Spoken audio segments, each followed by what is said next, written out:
नमः भगवते वासुदेवाय। ओम नमः भगवते वासुदेवाय।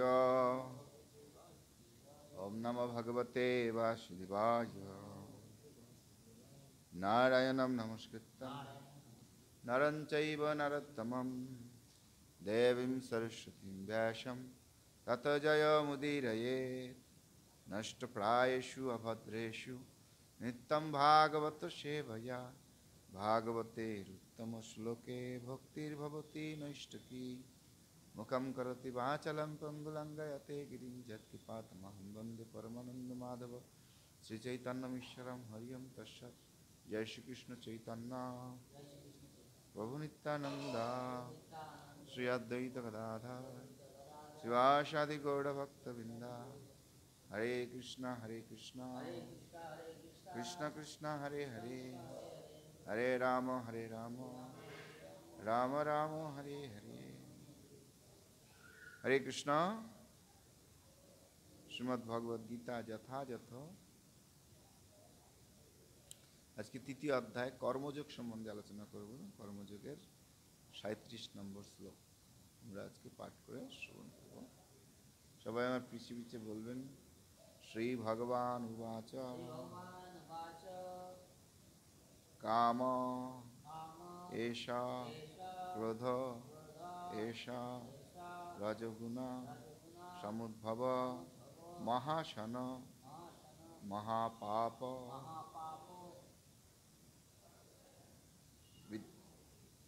विद्वान् मिहा वैरिणम्। श्री भगवान उवाच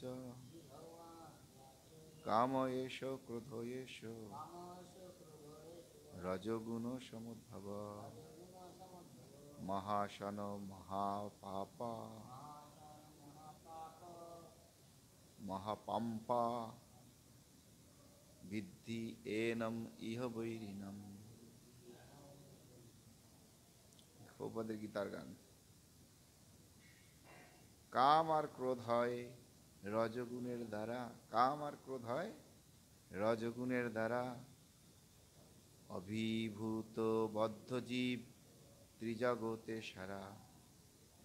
জ্ঞানী জীব এই দুই মহাশত্রু জানে, করে তাই গুণাতীত কার্য সমাধানে।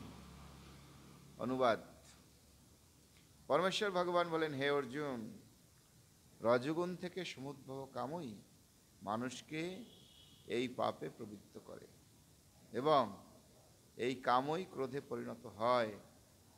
কামই সর্বগ্রাসী ও পাপাত্মক। কামকেই জীবের প্রধান শত্রু বলে জানবে। সবাই পিছিয়ে পিছিয়ে বলুন।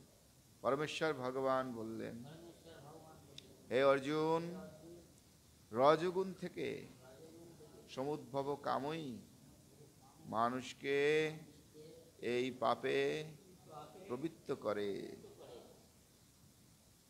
এই কামই ক্রোধে পরিণত হয়।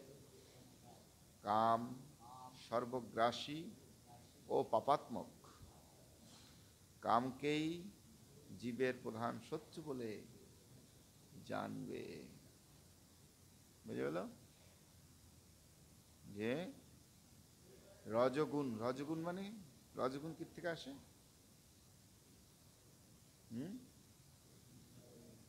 খাবার, মাছ মাংস। দেখো, যতই আমরা এটাকে ইগনোর করি কিন্তু কাজ হবে না। শাস্ত্রে বলেছে এই রজগুণ থেকে সমুদ্ভব। রজগুণ থেকেই এই কাম ক্রোধের সৃষ্টি। আর ক্রোধে কাম সর্বগ্রাসী এবং পাপাত্মক। কামকেই জীবের প্রধান শত্রু বলে। কামটাই হচ্ছে জীবের প্রধান শত্রু।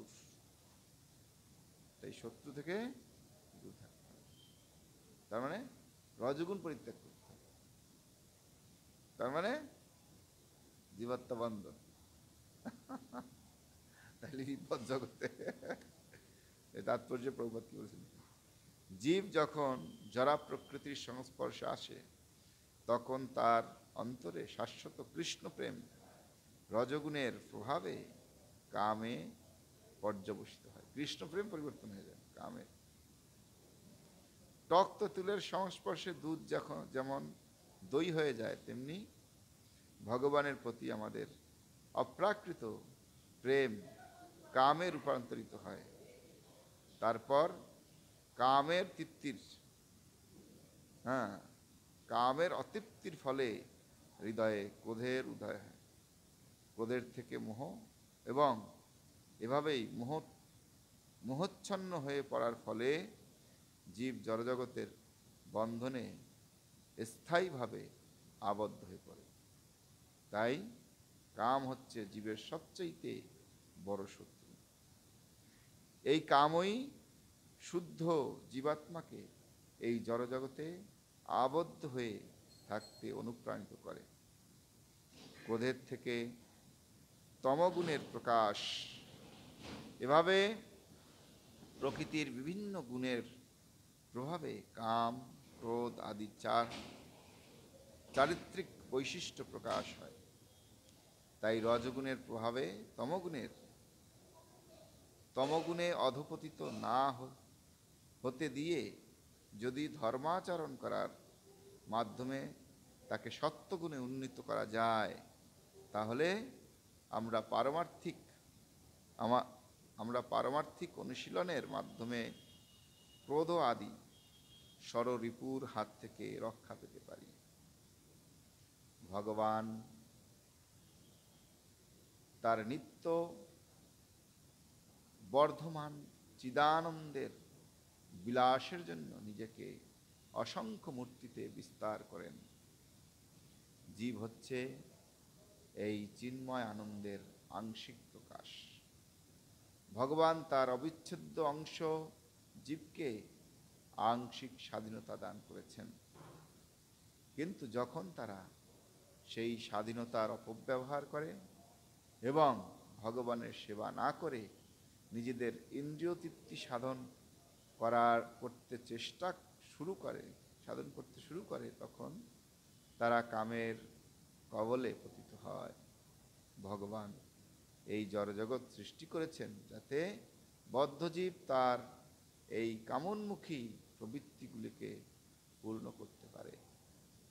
এভাবে তার সমস্ত কামনা বাসনাগুলিকে চরিতার্থ করতে গিয়ে জীব যখন সম্পূর্ণভাবে দিশেহারা হয়ে পড়ে, তখন সে তার স্বরূপে অন্বেষণ করতে শুরু করে। এই অন্বেষণ থেকেই বেদের সূত্রের সূচনা, যেখানে বলা হয়েছে অথাত ব্রহ্ম জিজ্ঞাসা। মানুষের কর্তব্য হচ্ছে পরম তত্ত্ব অনুসন্ধান করা। শ্রীমদ্ ভাগবতে পরম তত্ত্বকে বর্ণনা করে বলা হয়েছে জন্মাদস্য যত অন্যায়াদিতরস্য, অর্থাৎ সবকিছুই উৎস হচ্ছেন পরম তত্ত্ব, পরম ব্রহ্ম। সুতরাং কামেরও উৎস হচ্ছেন ভগবান। তাই যদি এই কামকে ভগবত প্রেমে রূপান্তরিত করা যায়, অথবা কৃষ্ণ ভাবনায় উন্মুখ করা যায়, কিংবা সবকিছু ভগবান শ্রীকৃষ্ণের সেবায় নিয়োজিত করা যায়, তাহলে কাম ও ক্রোধ উভয়ই অপ্রাকৃত চিন্ময় রূপ প্রাপ্ত হয়।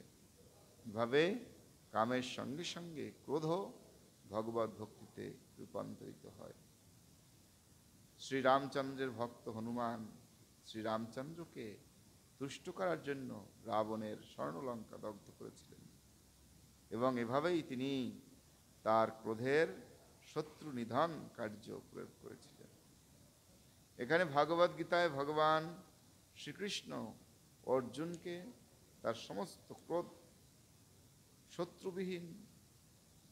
শত্রু বাহিনীর উপরে প্রয়োগ করে ভগবানেরই সন্তুষ্টি বিধানের কাজে লাগাতে উৎসাহ দিয়েছেন।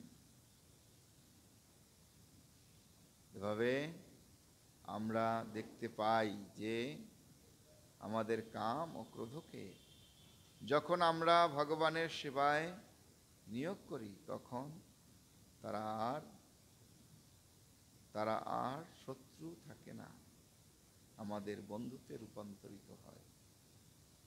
তোমার জ্ঞান তিমিরান্ধস্য জ্ঞানঞ্জন শলাকয়া চক্ষুরুন্মিলিতং যেন তস্মৈ শ্রী।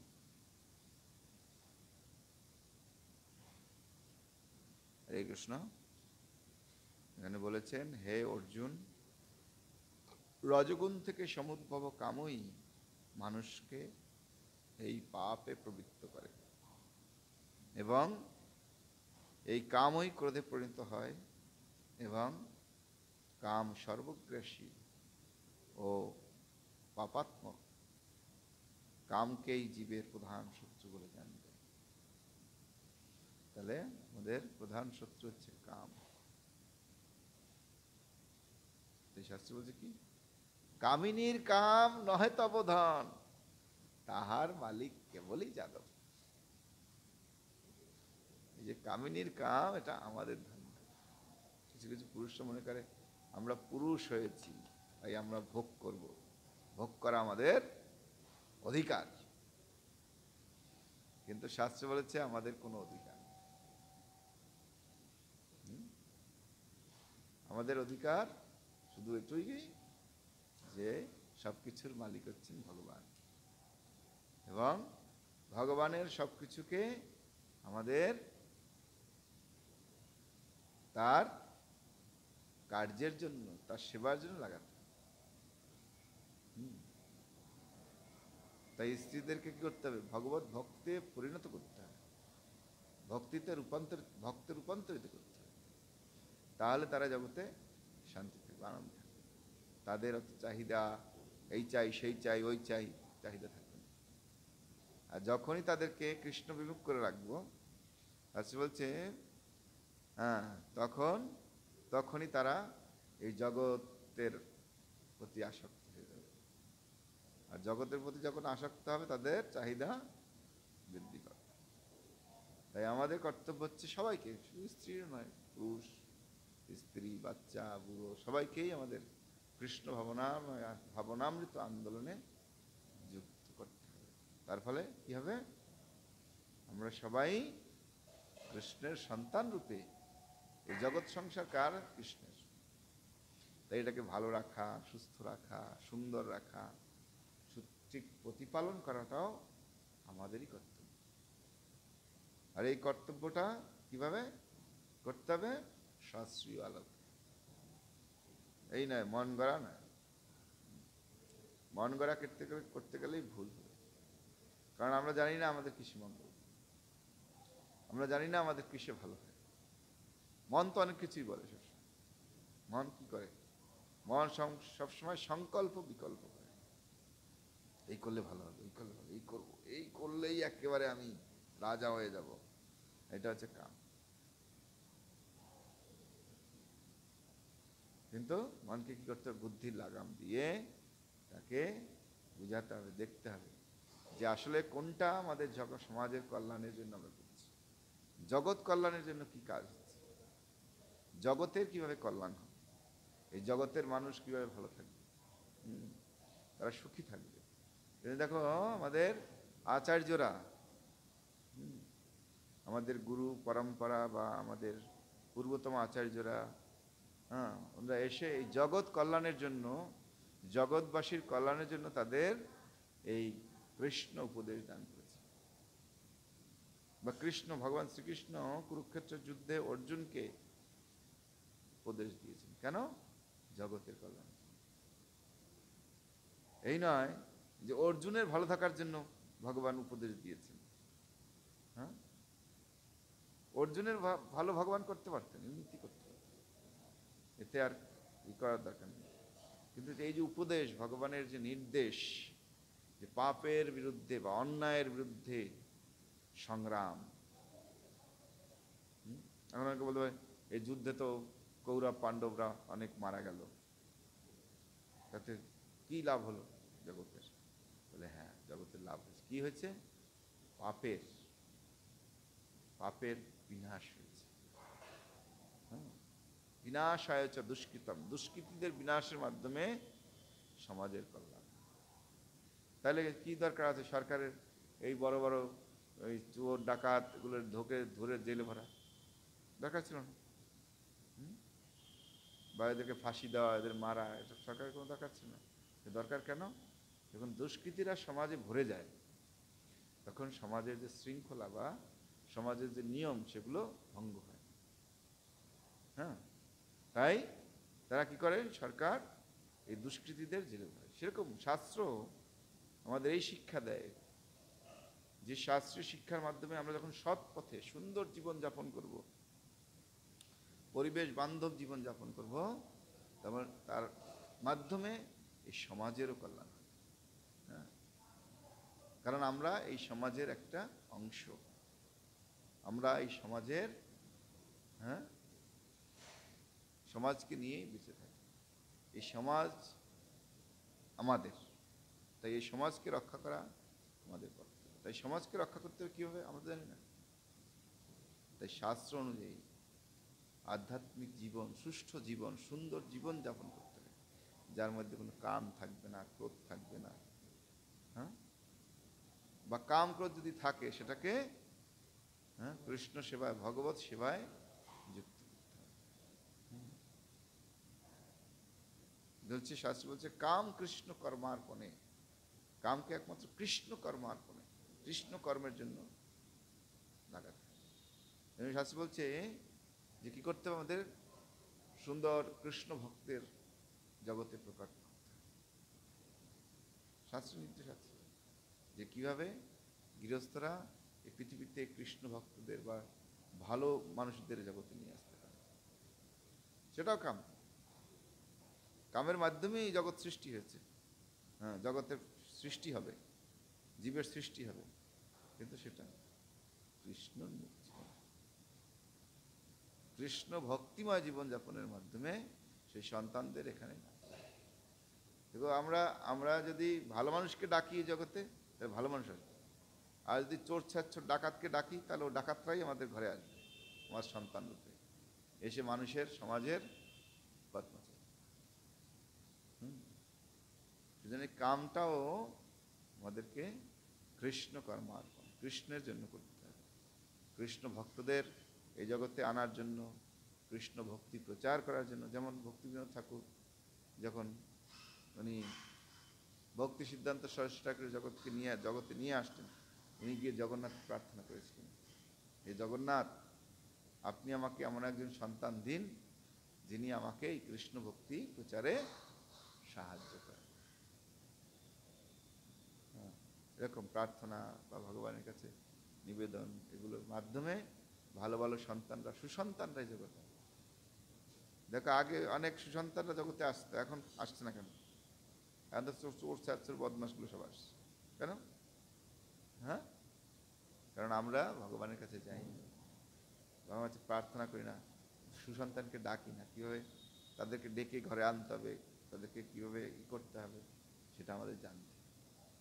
তাহলে এই সুসন্তানরা জগতে আসবে এবং জগৎ কল্যাণের কাজ করবে। এরকম ক্রোধকেও এখানে প্রভুপাদ উদাহরণ দিচ্ছেন, ক্রোধকেও কৃষ্ণ সেবায় লাগিয়েছেন। কে? হনুমান, অর্জুন। কিভাবে? যিনি কৃষ্ণ বিরোধী বা অধর্মী, এই অধর্মীদের ধ্বংস করার মাধ্যমে বা অধর্মীদের সর্বনাশ করার মাধ্যমে, অধর্মীদের শাস্তি দেওয়ার মাধ্যমে আমাদের ক্রোধকে কৃষ্ণ সেবা লাগাতে। হ্যাঁ, এই না ভালো মানুষের জন্য ক্রোধ করব, হ্যাঁ, যে নরম, হ্যাঁ, সমাজে সুখী মানুষ, হ্যাঁ, সাত্ত্বিক জীবন যাপন করে, সাধারণ জীবন যাপন করে, তাকে গিয়ে তান করব, এটা অন্যায়, অপরাধ। কাদেরকে করতে হবে? শাস্তি দিতে হবে যারা এই সমাজে জনতার বিদ্বেষী, মানুষের কল্যাণ চায় না, অকল্যাণ চায়। যেমন রাবণ সীতাকে হরণ করে সমাজের অকল্যাণ করেছিলেন। সীতা হচ্ছে এই জগতের মাতা। দুর্যোধনদের অকল্যাণ করেছিল পাণ্ডবরা। কেন? কারণ দুর্যোধনরা সমাজের কল্যাণ চায়। তারা সবসময় দুষ্কৃত কার্যে ব্যস্ত ছিল, তাই তাদেরকে হত্যা করে পাণ্ডবরা এই জগতে সুশাসন করেছে। আমাদেরও কর্তব্য হচ্ছে ভগবত ভক্তিময় জীবনযাপন করা এবং সব কিছুকে ভগবানের সেবায় যুক্ত করে মহিমা দিতে। এছাড়া আমরা কখনো সুখে থাকতে পারবো না আর শান্তি লাভ করতে পারবো না। বুঝে গেল? হরে কৃষ্ণ কৃষ্ণ কৃষ্ণ হরে হরে, হরে রাম রাম রাম। জগৎ বিষ্ণু প্রভুপাদ কি